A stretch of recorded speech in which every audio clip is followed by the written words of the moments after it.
Good morning, CCF. Before we begin, I just want to invite everyone to pause for a moment. Hinga muna tayo and just be present.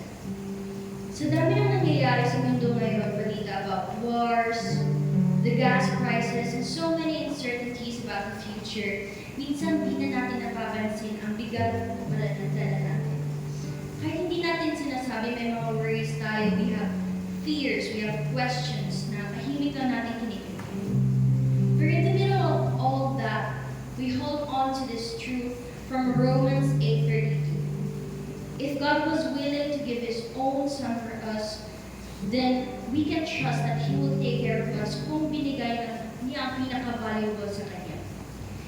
Hindi na tayo pababayaan ngayon, and that's where our assurance comes from. Not in the perfect situations, but in a faithful God na kasama natin every day, nagpo-provide for us, and hindi tayo iniiwan. May I request everyone to please stand. And as we begin, may this song be our declaration that no matter what happens around us, our hope is secure in Him. Let us sing this song.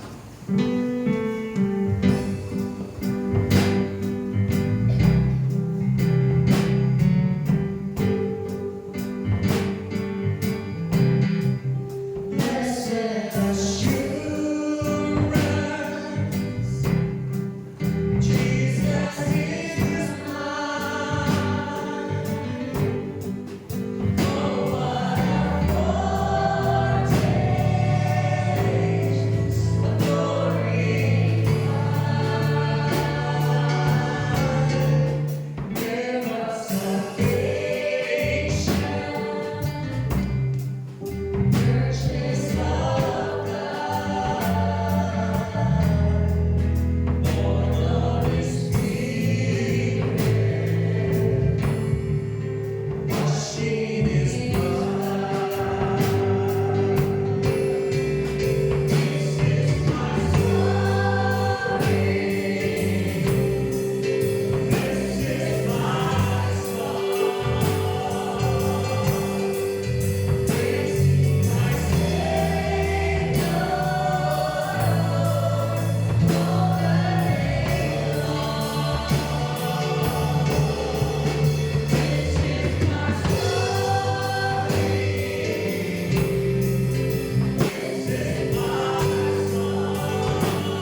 yoke, not carrying everything by ourselves, but learning to trust in Him in every step. He is not distant or unfamiliar with what we are going through right now in this world because He sees, He understands, and He knows us by name. So even in the middle of uncertainty, there is this confidence that we are held by God who walks with us, covers us, and personally knows each one of us. So let's continue singing the song of worship.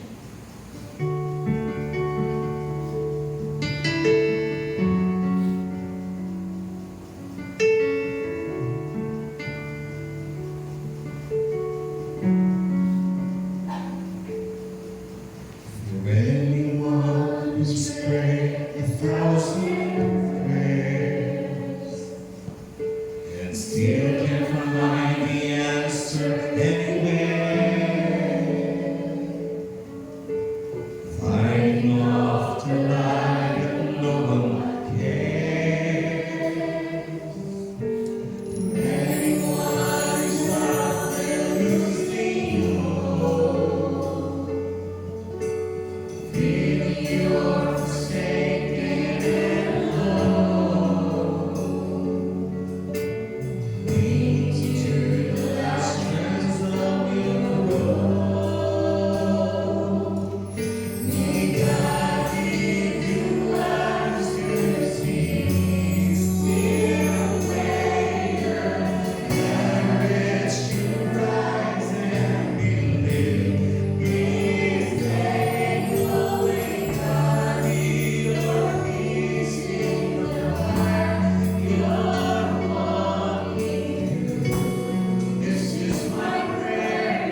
Before even time began, my life was in His hand. He knows my name. He knows my every thought. He sees each tear that falls and hears me when I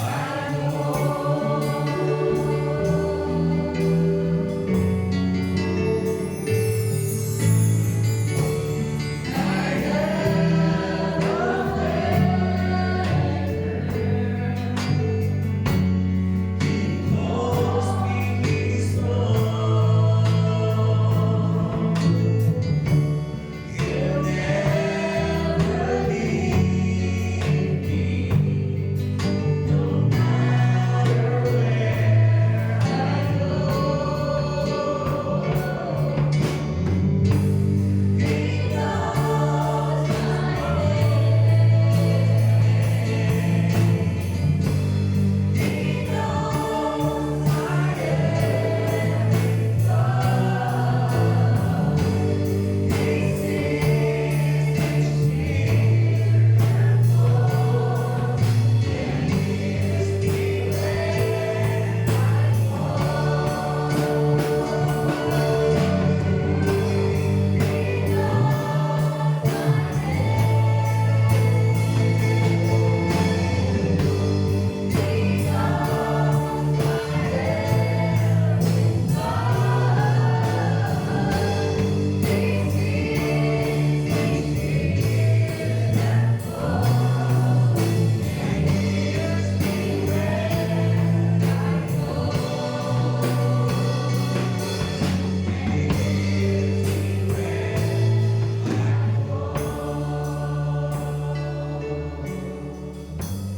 He knows your name.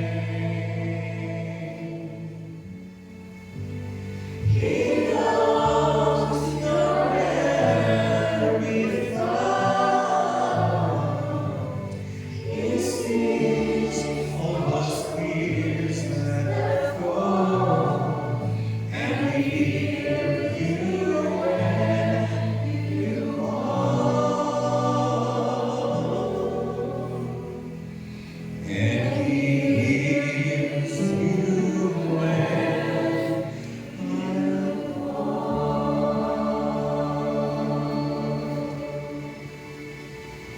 Lord, we thank you for this time of worship, for reminding us of your assurance in our lives.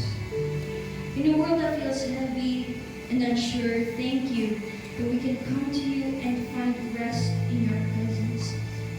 Thank you that we do not walk alone, but we walk with you step by step in every season of our lives.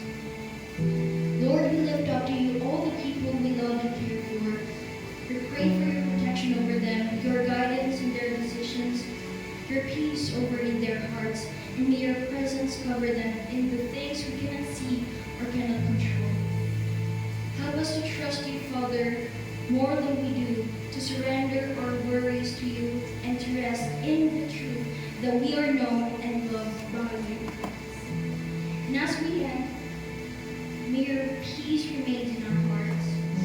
May we continue to walk with you, not just in this moment, but in every day ahead.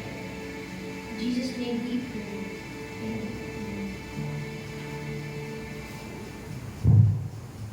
Please remain standing for the reading of God's Word. And good morning, everyone. Our scripture reading is found in the book of 1 Peter, chapter 1, verses 13 to 16, and we will move to Romans 12, 1 to 2. I repeat, 1 Peter chapter 1, verses 13 to 16, and we will jump to Romans chapter 12, verses 1 to 2. Please follow me silently as I read the Word of God. So think clearly and exercise self-control. Look forward to the special blessings that will come to you at the return of Jesus Christ. Obey God because you are His children. Don't slip back into your old ways of doing evil. You didn't know any better then. But now you must be holy in everything you do, just as God, who cares, who chose you to be His children, is holy. For He Himself has said, "You must be holy because I am holy." Let's move to Romans chapter 12, verse 1 to 2. And so, dear brothers and sisters, I plead with you to give your bodies to God. Let them be a living and holy sacrifice, the kind He will accept. When you think of what He has done for you, is this too much to us? Don't copy the behavior and customs of this world, but let God transform you into a new person by changing the way you think. Then you will know what God wants you to do, and you will know how good and pleasing and perfect His will really is. The Lord bless us upon the reading of His word. You know, be seated, and let's give our undivided attention to His servant, Pastor June Liat. I believe everybody is ready to listen to God's word today. Amen. Let us start with preparing our hearts with a short prayer. Heavenly Father, we thank you because you've given us the privilege today to listen to your word and to be guided. The world is trying to divide us, trying to confuse us, but we found our truth in you. May this message enlighten us and lead us to the right way, towards to your throne, towards to your will, towards to your standards. In Jesus' name, amen. I saw an anonymous post last week while preparing for this message. I forgot who wrote it, kaya nga anonymous mo. But it was found in a certain page. Sabi niya, many grow up in church but never grow in Christ. They know the songs, they know the routine, they know when to stand, when to sit, what to say. But knowing about Him is not the same as knowing Him. It is possible to be present every Sunday, yet still feel distant from God. To be familiar with His name, but unfamiliar with His voice. And my quote, Matthew 15:8, "These people honor me with their lips, but their hearts are far from me." Church attendance is not the problem, but if it never leads to transformation, something is missing. Now, I really do relate sa gisulat sa writer.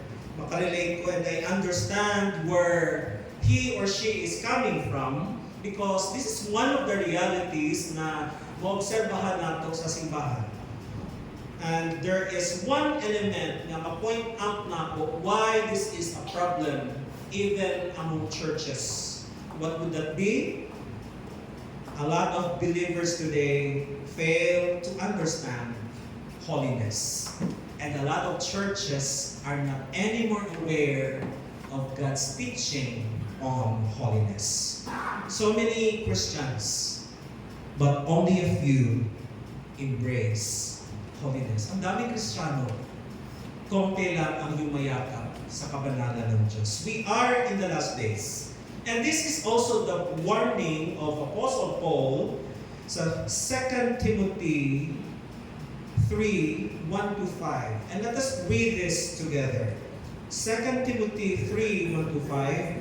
"You should also know this, Timothy, that in the last days there will be difficult times. For people will love only themselves and their money. They will be boastful and proud, scoffing at God, disobedient to their parents, and ungrateful. they will consider nothing sacred. Bantayan mo ng linya. They will consider nothing sacred. And they will be unloving, unforgiving. They will slander others and have no self-control. They will be cruel and have no interest in what is good. No interest on what is good. Go on. Verse 4, they will betray their friends, be reckless, be puffed up with pride, and love pleasure rather than God. They will act as if they are religious, but they will reject the power that make them godly. Powerful line. You must stay away from people like that. In one word, ang warning ni Paul is an issue of unholiness. This is the reason why morning focus nato since January, it is the message that only few pastors are preaching about. Why? Because few and few are interested to understand and live a life of holiness. Most people, mas ganahan sila mensahe sa comforting messages. Message sa prosperity, message sa words of encouragement, and words na makahatag o affirmation sa ilang sitwasyon. So as a result, their lives have become standard, stagnant and unholy. Bakit natin pinag-usapan ng holiness? For almost 4 months na, April na tayo. Because holiness is the lifeblood and the heartbeat of Christianity. Sa atong title, it is the pulse of Christianity. Daghan are not aware na ang pagkabalaan is the lifeblood and the heartbeat of Christianity. Kaya kaning holiness is designed by God, fulfilled by Jesus, and empowered by the Holy Spirit. That is the very thing that Trinity is working on. Pag sinabi natin lifeblood, holiness is what gives life to Christianity. Di ba kung lifeblood, it is what keeps a body alive. Kung walang lifeblood, everything shuts down. So, when we say ang holiness is the lifeblood, it means it is the essential substance of Christian life. Kung wala na yung essential na substance na yan, Christianity ceases. Pag sinabi natin lifeblood, it carries the nature of God into the life of a believer. Pag lifeblood, ibig sabihin, it is the requirement for continuous existence or function as a believer, as a Christian. Pag sinabi natin lifeblood, without holiness, Christianity becomes empty, powerless, and merely external. In other words, kung walang holiness, ang claim nato na Christian ta, it's just a make-up. Beautiful di as white, talumtumon. No? Beautiful sa gawas, talumtumon di ay yung nawo. Mauna na kasagaran sa mga Christians karon. Beautiful in make-up. No holiness, just a mask. So just like the blood carries oxygen and nutrients, holiness carries the character of God, the presence of God, and the purposes of God. Tanggalon natin holiness. But if you remove holiness, and what remains, no, ang magpabilin, may look like just a religion. Daghan ka ng religion, no holiness, no spiritual life. It is the lifeblood. Another word, it is the heartbeat of Christianity. Ibig sabihin, holiness is the rhythm and the evidence of life. Ang heartbeat, senyales na buhay pa. Diba kung nalipong, nanumos ko sa inyo nagtatanaw? Pulso. Kung wala yung holiness, murag good as dead. Di pa man siya totally dead ang tao, no? Kung wala kay pulso. Unless, pronounced na siya clinically or brain dead. So, when holiness is the heartbeat, holiness is the ongoing evidence na buhay ang pananampalataya mo. That your faith is alive. Ito yung sinasabi sa James 2:26, just as the body is dead without a spirit, so also faith is dead without good deeds. Linihan natin ang faith is dead without good deeds. In other words, faith is dead without holiness. And holiness means dagging or no spiritual life at all. Kaya ang good deeds are holy works. Holy fruits as products of being yoked to Jesus Christ. It shows that your life is aligned to God's nature. So kung walang heartbeat, no life. No holiness, ibig sabihin, no true movement of Christian life. Kung wala'y pagkabalaan ng isa katao, meaning wala kagalibo para sa kinabuhi sa isang Kristohanan. I'm not talking here about perfection. I'm talking here about direction. Kaya ang tao nga na holiness, doon na siya yung perfect rhythm. What kind of perfect rhythm? Rhythm of conviction. Mahulog man ta, sometimes we will fail, we will fall, but holiness will bring us back to God. It is a steady rhythm of surrender. It is a steady rhythm of transformation. In short, calling holiness the lifeblood and the heartbeat, ibig sabihin, ang pagkabalaan is both the source and the evidence of authentic Christianity. Lifeblood, it is what sustains it. Heartbeat, it is what proves that it is alive. So it is designed by God, kay sabi ng Panginoon, be holy, for He is holy. It is fulfilled by Jesus Christ, because Christ did not only save us from sin, Christ died to set the standard of the kingdom's nature. And what is the nature of God's kingdom? Holiness. Wala siya namatay para lang maluwas pa. He died on the cross to save us by imparting to us holiness. Because God's kingdom operates in holiness. And it is empowered by the Holy Spirit. Kaya ang holiness is not self-produced. No human being can produce holiness.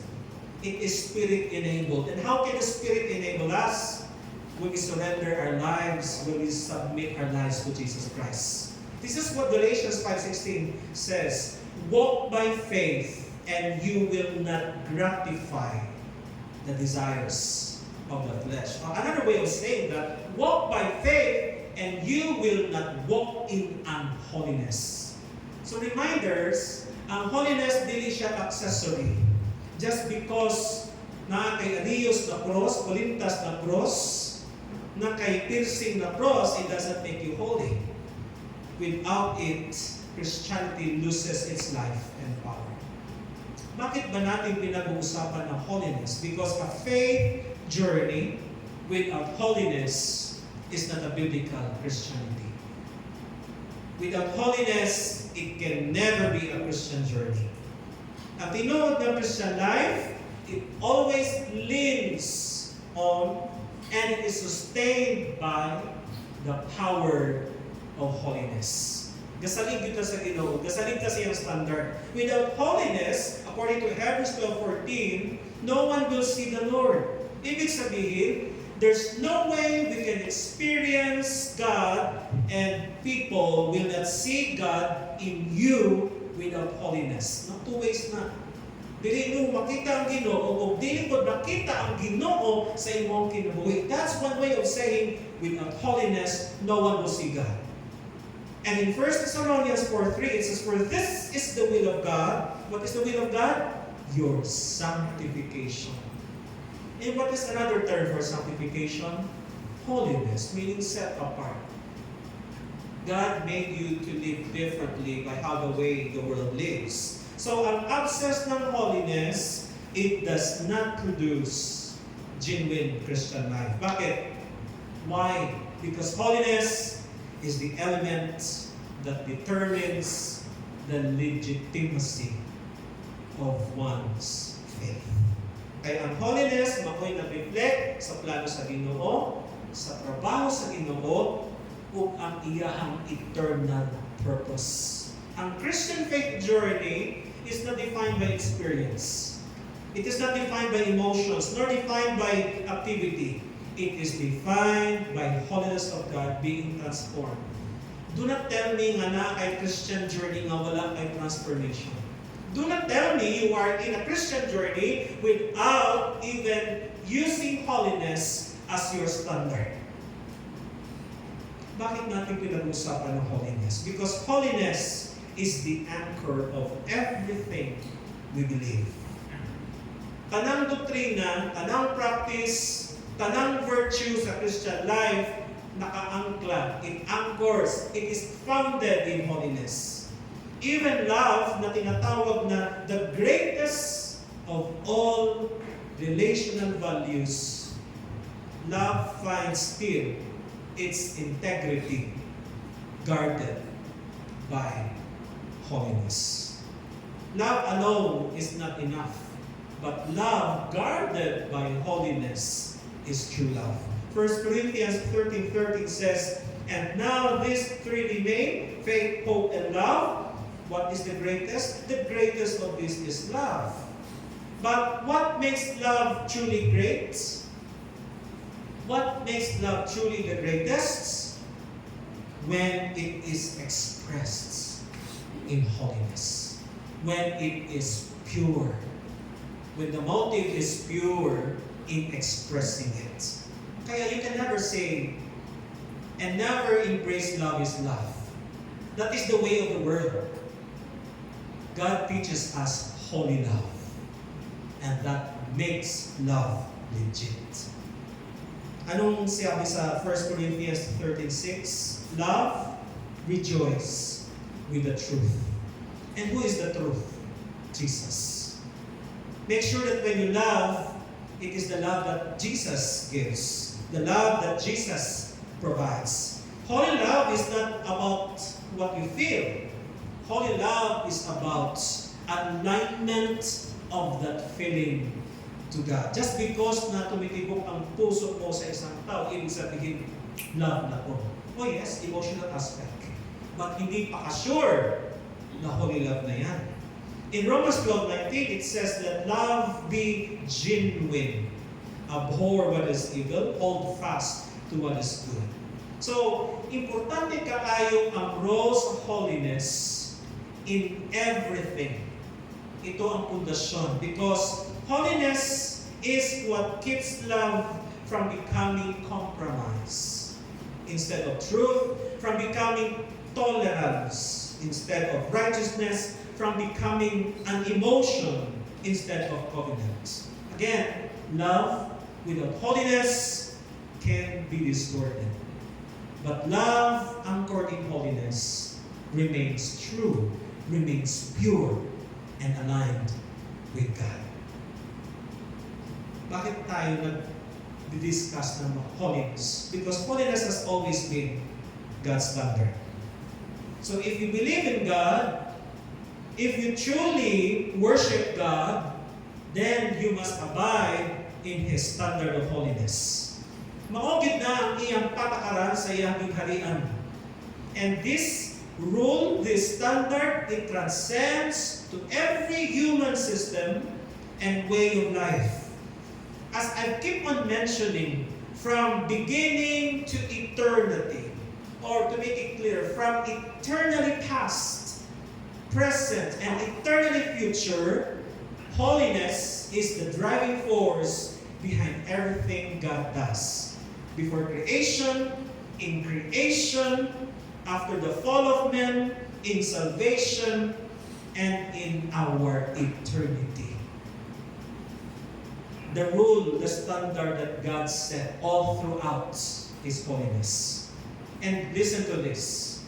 If it is His standard, He will never adjust His standard to man's level.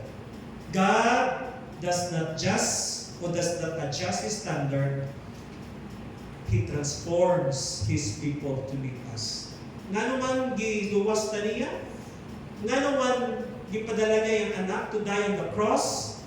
He wants to transform His people to meet His holiness so that He can own us back again. Why are we talking about holiness? This is number 5, because there is wisdom in holiness. May malalim, unshakable wisdom in holy life. Kaya ang tao nga nagalakaw sa pagkabalaan walks in wisdom. Sigurado yun na walay tao nga naglakaw sa unholiness bright. Tama yung decision. Anyone who walks in holiness is always on the right path. A holy life leads us to the right path because it only focuses us on Jesus. That's why a man who embraces holiness thinks clearly, chooses rightly, and walks wisely. Yan ang sinasabi ni Solomon in Proverbs 9:10, the fear of the Lord is the beginning of wisdom. One way of saying the fear of the Lord is holiness. Embracing holiness is the beginning of wisdom. And in James 3:13, who is wise and understanding among you? Anong sagot niya? Let them show it by your good life. In other words, let them show in their holy ways. And holiness always end up to foolishness. But holiness always end up to wisdom. Again, you cannot walk in God's wisdom without living or while living outside His holiness. Kauban yun na. Holiness and wisdom, they are partners. Because it aligns us with God's nature and it aligns us to God's direction. Ang tinuod na wisdom, true wisdom flows from a life that is set apart for God. Meaning, anong ibig sabihin ng set apart? Siya lang ang sundin mo. Wala nang iba. Siya lang ang standard mo. And all your life is dedicated and committed to following Him. No more, no less. Why are we talking about holiness? Because the Word of God advances holiness. Diba? The source, the only guide, the only basis of Christian living is the Word of God.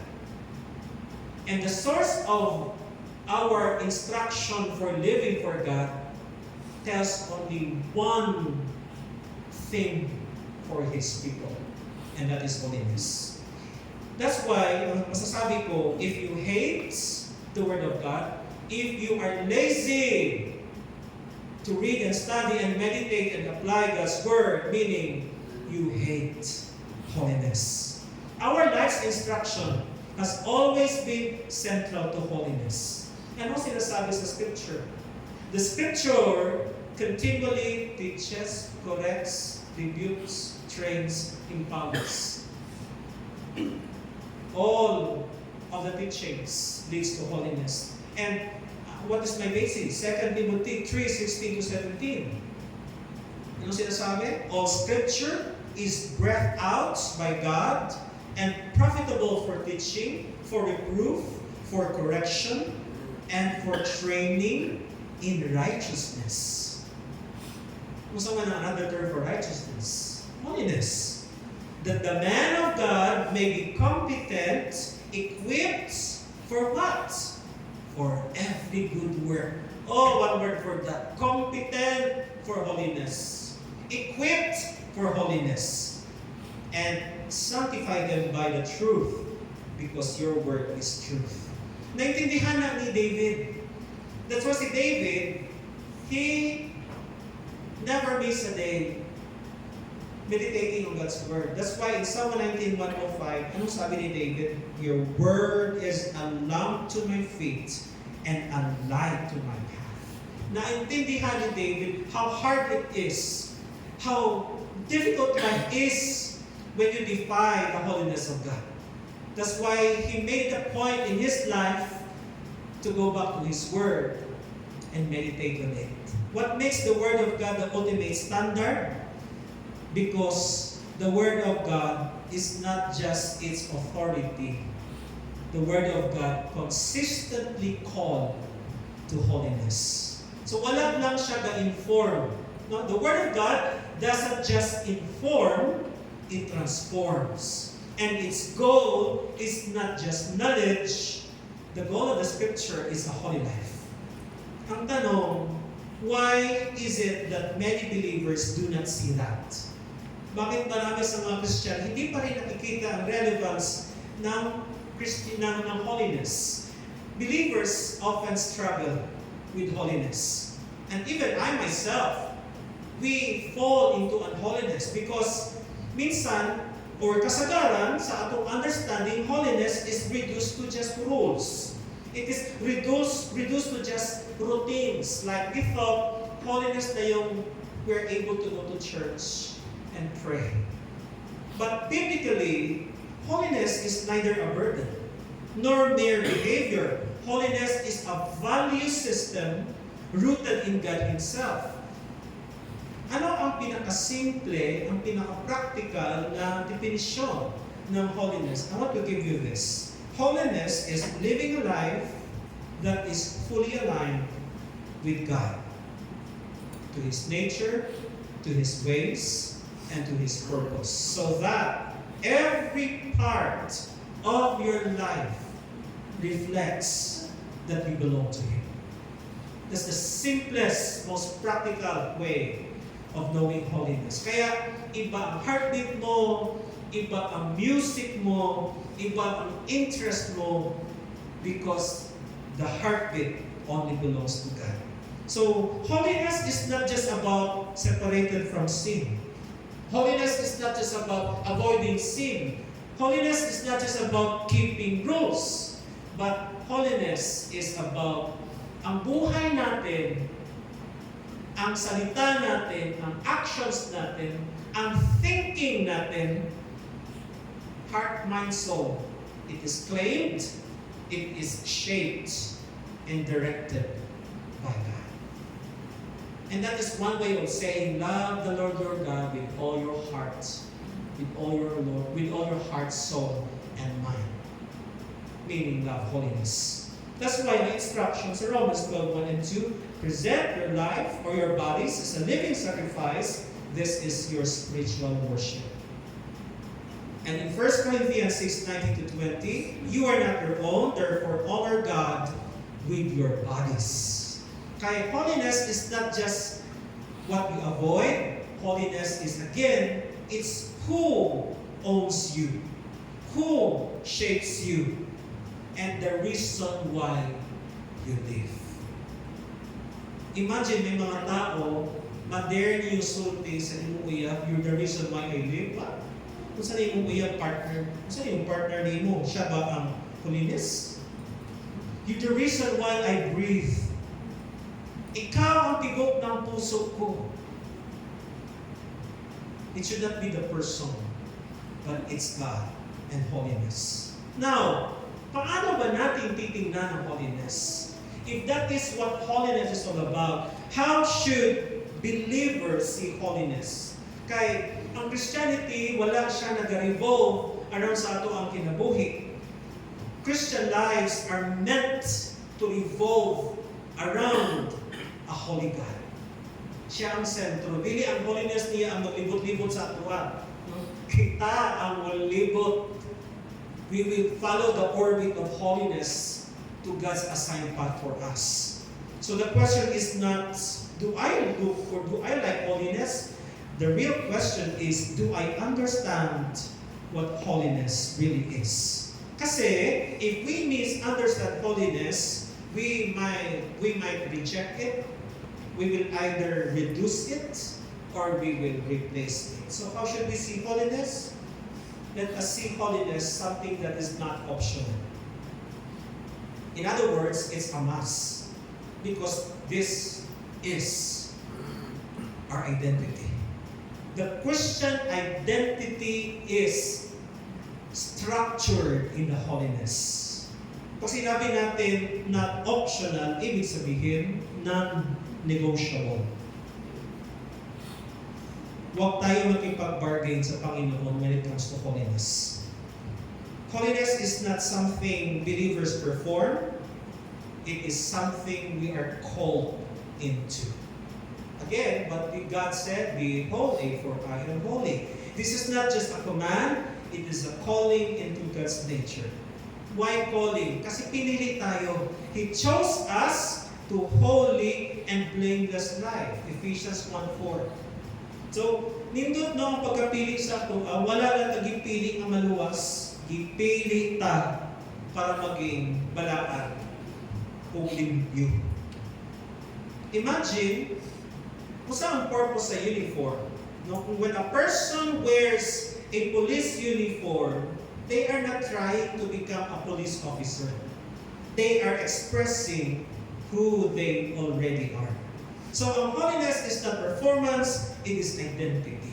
Question, obvious ba ang holy identity sa ato ang kinabuhi? Obvious ba ang holy identity sa ato ang language? O, daga sa mga tao, kusog kay mamalikas. Nung madasma lang, nawala na ang pagkabalaan. Nakuratan lang, nawala na ang pagkabalaan. Lahi na nga pangalan ng sampit. Ngalan na sa tao na nasa amot, isa na, best friend din yun, ha? Kung masuko, tawago tayo yung best friend sa kalibutan. I don't want to say his name because he does not deserve a platform in our worship. Patayanin nyo na. What kind of image are we building up in social media? Is it the image of holiness or the image of a person accomplished, a person so many achievements? Those are nothing in the eyes of God. We cannot impress God if we cannot live a life of holiness. That's the only way we can please the Lord. And that's the only way we can praise and worship the Lord. How should we see holiness? Holiness is relational, not just moral. Kaya sinasabi ko kanina, hindi lamang ito pag-avoid sa kasalanan. It is alignment with God. That's why, bubalik na po din yoke. Matthew 11:29, take my yoke upon you and learn from me. Wear the yoke of Christ, because where He moves, you move. Where He leads you, you go there. To be holy is to be properly aligned under God's yoke para ma-align ka. Diba, what is the opposite of holiness? Sinfulness. And sinfulness is an issue of misalignment. Holiness is an issue of right attachment. Ang tanong ngayon, saan kayo attached? Where are you so attached right now? Or may mga attachment ba tayo that hinders alignment to God? One reminder ng Panginoon sa John 15:4, abide in me, and I in you. How should we look at holiness? Holiness is formation, not instant perfection. Hindi siya instant noodles. Kaya nga ang mga instant food hindi healthy, di ba? There's no instant holiness. Holiness is always a journey. Holiness is always an ongoing transformation. Kaya hindi tayo nagmamadali sa ibang tao for their maturity because it's always a process. In 2 Corinthians 3:18, sabi ni Paul, we are being transformed into His image. And transformation is not one click. It's a lifetime of journey with God. And what's good about this journey? He is going to complete it. A good promise, a good assurance. Philippians 1:6, He who began a good work will complete it in you. How should we view holiness? Holiness is freedom, not restriction. Ang holiness nagiging restrictive lamang when we view it from the flesh. Ang holiness is not about doing whatever it takes. The scripture says, John 8:34, everyone who sins is a slave to sin. In Romans 6:22, Now you have been set free from sin and have become slaves of righteousness. What kind of freedom does holiness give us? The freedom to do that is pleasing to God. And the freedom not to be enslaved again by sin. And number 6, how should we look at holiness? We should see holiness as design-based living. Ibig sabihin, hindi tayo ang magplaplano, hindi tayo ang gumagawa ng buhay natin. We don't create our lives. Our lives are the one designed by God. Ano sabi sa Ephesians 2:10? We are His workmanship. Workmanship, created for good works. What makes us His workmanship? Holy life, holy living. Kung wala tayong good works, ibig sabihin, hindi tayo product ng workmanship, product pa rin tayo ng sin. Therefore, in Romans 12:1 and 2, what is the recommendation? Present your bodies as a living sacrifice. Lastly, how should we see holiness? It is a daily and spirit-empowered. Kasi ang holiness, hindi siya one day lang. It is daily relationship. Your ongoing walk with the Lord. 1 Corinthians 10:31, whatever you do, do it all for the glory of God. That's why Christianity is not compartmentalized. Hindi lamang siya Christian kung papasok ka sa church or within the period of worship. Christian ka all throughout. And it is not self-produced. That's why we need the Holy Spirit. We surrender our lives to the ways of the Holy Spirit. That's how He works. That's how He empowers. That is how He produces spirits, the fruit of the Spirit. Love, joy, peace, patience, kindness, goodness, self-control. So, ang holiness is not just what you avoid. It is who owns you, who shapes you, and the reason why you live. So in summary, hindi siya optional. It is an identity. Pwede na lang kung ayaw mo ang identity ng holiness. Sinong ayaw ng holiness dito? Taas na ng kamay. Yeah, ate kayo. But praise the Lord kung ganahan mo holiness. That should be our goal. It's not just moral, it is relational. It is not just perfection, it is formation. It is not restriction, it is freedom. It is not self-made, it is self-empowered. And in closing, I want to quote 1 Peter 1:14. And this is a good reminder. Kaya ang Ginoo ginawa sa taniya, gitaganatag righteousness and holiness. What is the reminder? Obey God because you are His children. Don't slip back into your old ways of doing evil. You didn't know any better then. Let us pray. Heavenly Father, we are grateful for filling us with your wisdom, filling us with your instruction, teaching us the red flags that we must avoid in our journey with you. If there is any shade that is obviously markers of unholiness, teach us to stay away from it. If there are any attachment in our lives that are signs of unholiness, cut it out, Lord. We are willing to be broken in order to pursue your holiness and to go back to your original design for us. May our words, thoughts, actions be guided, and desires be always be directed to your holy path. In Jesus' name, amen.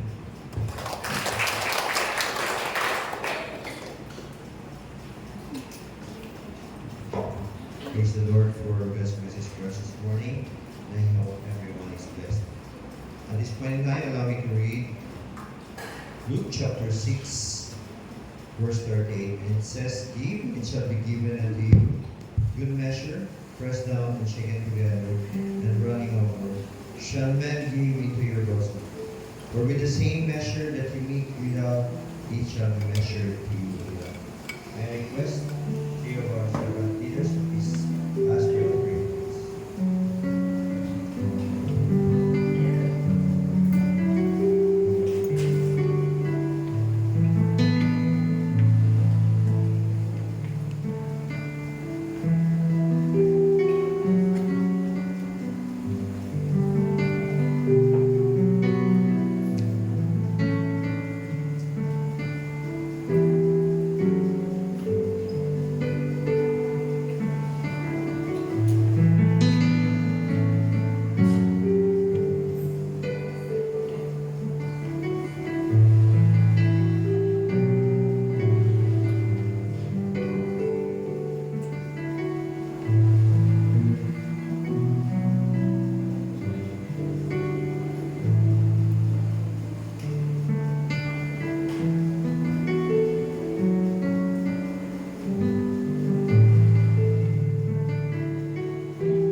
All rise.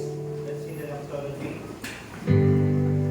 Praise God from all blessings flow. Praise Him, all creatures here below. Praise Him above the heavenly hosts. Praise Father, Son, and Holy Ghost. Please be seated and listen to some announcements. Sa atong announcement, after the service, may practice ang Hearts One and YBM for the dance presentation sa atong anniversary on May 17. And after sa lunch, ang choir practice sa youth around 12:30. And snacks will be served after the practice. And choir practice for all mothers on Sunday. This is in preparation for Mother's Day this month. And of course, we want to welcome back, fresh from Canada, Sister Amita Makaskas and Sister May Asibilio. Welcome, May! Ako, long time no see, no? Nabaguan mo, no? Kaya init kayo dire. And gusto ko visit liwat sa inyo na. And also, what we have a new guest. Welcome to Brother Julian. Welcome in the church. When we all stand and let us extend our warm handshake with one another. Let's sing, I will love you with the love of the Lord.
people feel that they are not being loved.